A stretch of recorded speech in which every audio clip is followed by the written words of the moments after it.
You don't know the value of time until you've held a plank for a minute.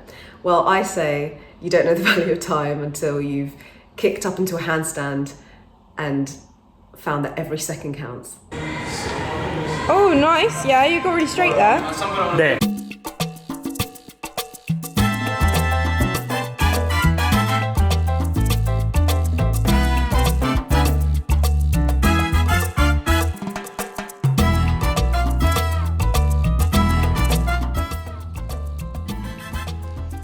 I have wanted to make this video forever. Like anything, I wish I'd done it when I was younger so that it just came as second nature, but I haven't. So I'm starting as an adult and here is my process. I have to make the most that I'm on a spinning chair, okay? I just had to get it in there somehow. After lockdown 1, I was invited to a salsa party by some of my friends. It seems like most of my friends are into salsa. Even though I'm half Spanish and I think I'm a relatively good dancer, I cannot salsa to save my life. But that's a story for another video. And during this time, I met a few people at the party who were trying out different moves, and I decided that I wanted to learn to handstand. And a lot of people have probably had experiences with handstands when they were younger, as a child, you know, just trying out new things, playing, like I like to call it. But I sat back and I realised I've never actually attempted a handstand, even as a child. So it was all very new for me. A lot of people have no fear and can kick up against the wall quite easily, but it took the whole day. Oh my God!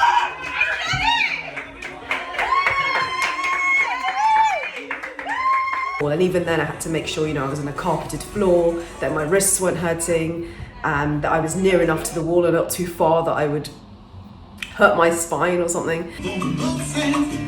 Yes! Okay, keep doing that! Keep doing that! Watch that!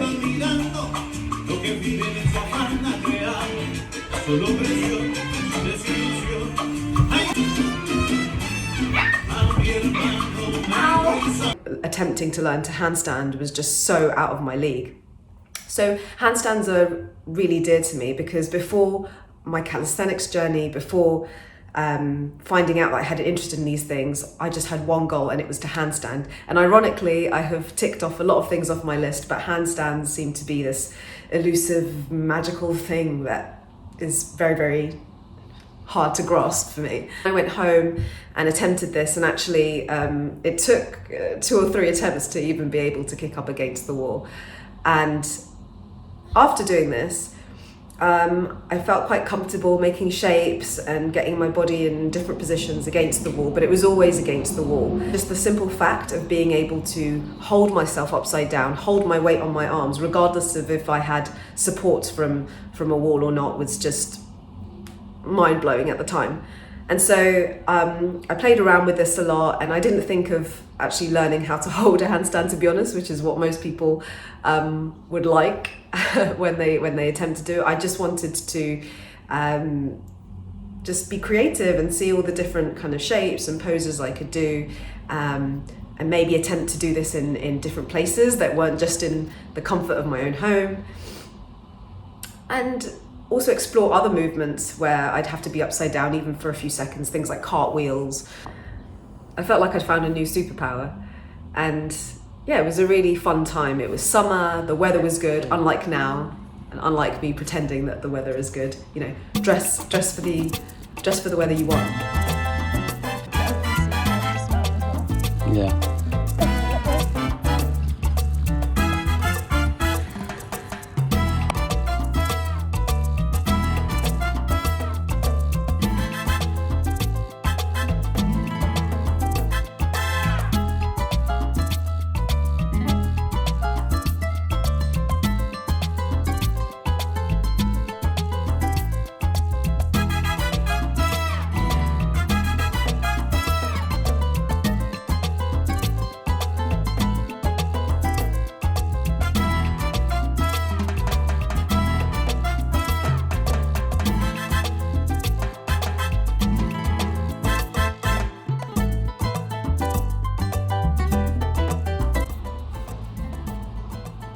It's still winter in the UK, but I thought I'd inject a little bit of colour.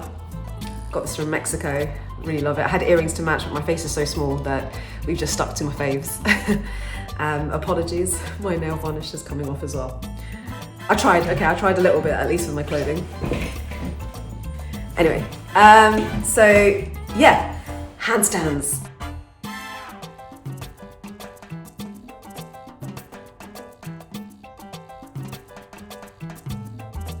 To be able to kick up into a handstand without using the wall. This took me a very long time. I'd say from that salsa party to being able to kick up comfortably, regardless of being able to hold it for 1 or 2 seconds, but to be able to kick up comfortably into a vertical handstand position, it took 9 months. I guess that's when I started to see a little bit of progress. Venga, venga. Ahí, ahí.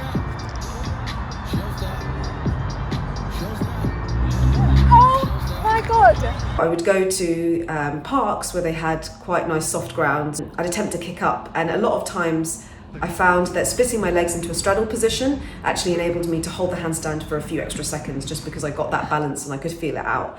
And then also meeting so many people from the calisthenics community, either on Instagram or face-to-face in the parks around London. A lot of people have mastered the handstand and were really willing to give me advice, so I really appreciate all of those people who've helped me along this very, very long and arduous path. But so yeah, thank you very much. Made new friends that had mastered handstands and were trying to give me helpful advice via Instagram or face-to-face. Friends also on the same path as me, trying to kick up and hold a handstand for more than a few seconds. Every second counts for the handstand. You know, you're there frantically watching your videos, and what tends to happen is, of course, when there's no pressure, no video running, you get a nice handstand.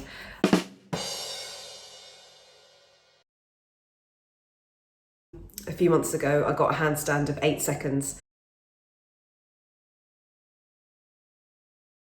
No one saw, even though I was in a public gym, and even if they did see, they probably didn't care, but it was a big deal to me because for ages afterwards, the longest handstand I could get was 6.5, 7 seconds on camera.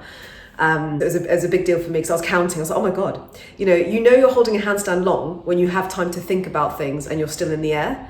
Most of the time you kick up and it's like 2-3 seconds max, and before you know it, you've gone the other way. But yeah, I was actually having thoughts. I was thinking about what I was going to have for dinner. No, I wasn't, but you get the idea, right? Everybody, when you're learning handstands, you will hear these words constantly. Posterior pelvic tilt. So I can show you, as a girl, I think a lot of girls do this, myself included. We like to pose in a particular manner where our assets look more prominent. So a lot of times, I find myself, just when I'm dancing or even posing, I sort of tend to stick the ass out a little bit. With handstands, we want to make sure that we have a straight alignment. So instead of standing like this, sometimes I've been known to do that, just need to push it in. So I'm not talking about Michael Jackson, Elvis Presley style of like, shamao, shamao. You don't want to overcompensate and do this. You just want to be able to posterior pelvic tilt, guys, forward. We anterior pelvic tilt too much, right? We need to posterior pelvic tilt. Okay, enough of that. Sorry. But yeah, so essentially, straight alignment, arms up, arms above ears, and that's what we want essentially. Let me move a bit back so you can see. And it's this movement that I find extremely difficult to hold. Just make sure everything is tensed, quads, arms, that you're in the correct alignment. And I find that really, really difficult, like so difficult. My brain knows I need to do this, but my body doesn't know what it's doing. As you can see from a lot of the clips that I've put, I don't do. But I'm still working on it. So it's really weird, like your brain knows, your brain knows what you need to do. Everyone's telling you tips, but it's very different you knowing what you have to do, but your body doing it. That's a whole other thing. Neurons have to make new connections there. So yeah, I know all of the things I should be looking for. You can go now on YouTube and type in how to hold a handstand, and you'll find lots and lots of different tips. Apart from handstands looking really awesome and cool and make great poses for Instagram photos against amazing backdrops, There's a plethora of scientific information out there on all of the benefits. Get right into the science, or we can zoom out right into the positions that your body should be in. There are countless videos out there and tutorials that you could find. But for me, the massive difference that we don't seem to talk about a lot is that connection between your brain knowing what to do and then your body knowing what to do and making it muscle memory. And you will only get that through sheer practice and perseverance constantly until your body learns that. I'm at a stage where I know what I'm doing, I know what I have to work on and what I should be doing to hold a handstand, but my body still doesn't have it as muscle memory. You don't get up from your chair and think, oh, I must take one foot and place it in front of another. You know, luckily for us, that's now second nature, I should hope. So it's the same thing with being on your hands, I guess. And like anything, everything is always a little bit more challenging, learning it as an adult, but I won't give up. And this is just the beginning part.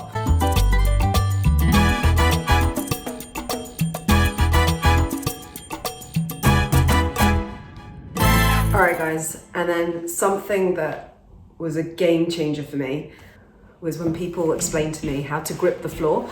So I know what you're thinking, like, how can you hold on to the floor? But use your fingers like you would use your heels and your toes to hold onto the floor, as it were. So you put your hands flat down, but you can sort of tilt forward and back, really, when you're in a handstand, and sort of grip a bit like this. It's almost like gripping the floor. How you would when you scrunch your feet, essentially, as well. So that really helped me.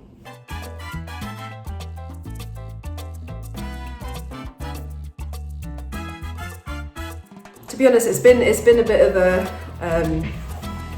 a challenging journey, but yeah, I really like learning and I'm progressing very, very slowly.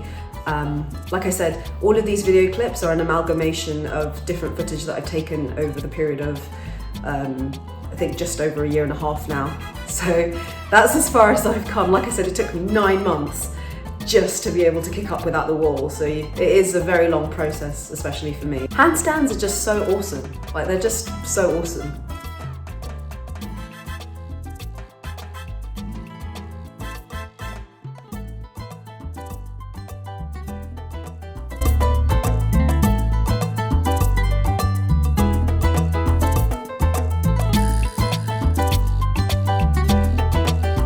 It's all about balance and balancing that with your consistency. Having rest days, you know, your arms can't go on forever. Obviously, the more you do it, the more your arms and your body will get used to being upside down and holding your body weight, and therefore the consistency in which you can do handstands will increase, and you'll probably need a shorter period of rest in between doing your handstands. Hope you enjoyed the video.